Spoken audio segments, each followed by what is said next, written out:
الذي يقبل التوبة عن عباده ويعفو عن السيئات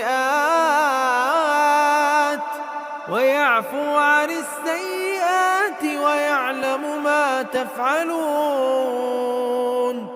ويستجيب الذين آمنوا وعملوا الصالحات ويزيدهم من فضله والكافرون لهم عذاب شديد.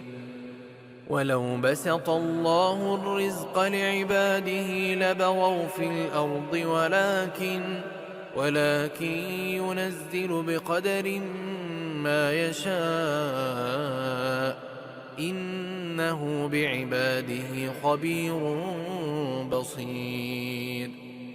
وهو الذي ينزل الغيث من بعد ما قنطوا وينشر رحمته وهو الولي الحميد. ومن آياته خلق السماوات والأرض وما بث فيهما من دابة وهو على جمعهم إذا يشاء قدير. وما أصابكم من مصيبة فبما كسبت أيديكم ويعفو عن كثير.